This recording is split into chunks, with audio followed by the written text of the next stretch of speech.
Now, 14 people are still in custody after an aid ship bound for Gaza was seized by the Israeli Navy on Tuesday. Those people include former US lawmaker Cynthia McKinney, a Nobel Peace Prize winner, and 2 Al Jazeera journalists.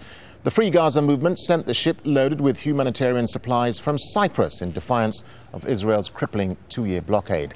Israel says the boat was attempting to enter the Gaza Strip illegally, but the activists say they were captured in Palestinian waters. Israeli officials say the aid in the boat will be delivered to Gaza once it's checked, but no timetable has been given. Joining us on the line now from inside Tel Aviv's Ramla Givon high-security prison is Mairead Maguire. She's not only a peace activist, she's a Nobel Peace Prize winner for her work in Northern Ireland. Mairead Maguire, we understand, obviously, you're currently in jail. What have you been charged with, and how long are the Israelis keeping you there for? We have been charged with entering Israelis near the beach, and we have been here since Tuesday, and we have been issued with deportation orders which have expired today. There were some suggestions, weren't there not, that you could have voluntarily left the prison to return home, but some activists are staying there to make a point and gather media publicity. What's your response to that? Well, we could have, we agreed as a group that we were kidnapped and we were brought here at point of gun from Gazan waters here into Israel, and that we have been abducted, and that we believe that the detention orders do not apply to us because we have been taken here against our will. So we said that as a group we were abducted as a group.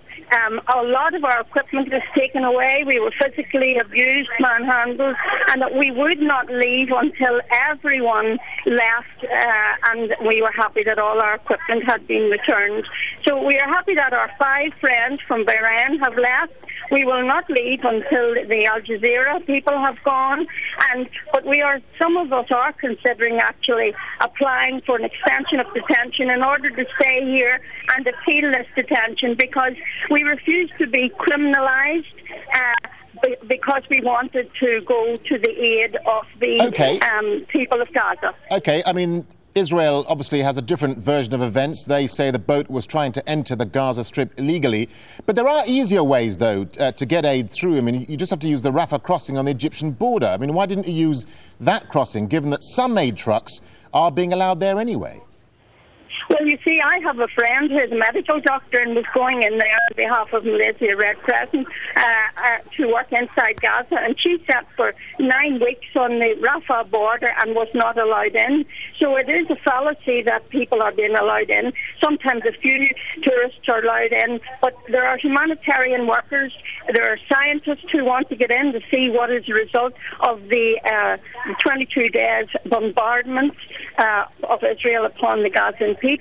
What did they use there? What kind of bombs did they carry? They use? So these borders are not open, and there are lots of things that can't get in. We were carrying symbolic bags of cement and tools, and these are all prohibited. You are not allowed to bring things like that into Gaza. Let me ask you a final question, Mairead Maguire. I mean, how effective do you think your methods are in bringing real help and real support for the people of Gaza? I mean, if you keep getting arrested, that's not really helping the people of Gaza, is it? Well, the people of Gaza know that we care about them and that we won't be silent against this continual collective punishment of the Israeli government upon the people of Gaza, and indeed the people of Palestine, which is an ongoing ethnic policy of cleansing. We will not be silenced in the middle of international laws and human rights being abused by Israel. They know that, and I think many people around the world also know that this is wrong. There have been demonstrations all around the world on behalf supporting our action and supporting lift the siege of Gaza, because it's quite inhumane that the people of Gaza should be treated like this. All right, Mairead Maguire, we have to leave it there. Thank you very much indeed for talking to us.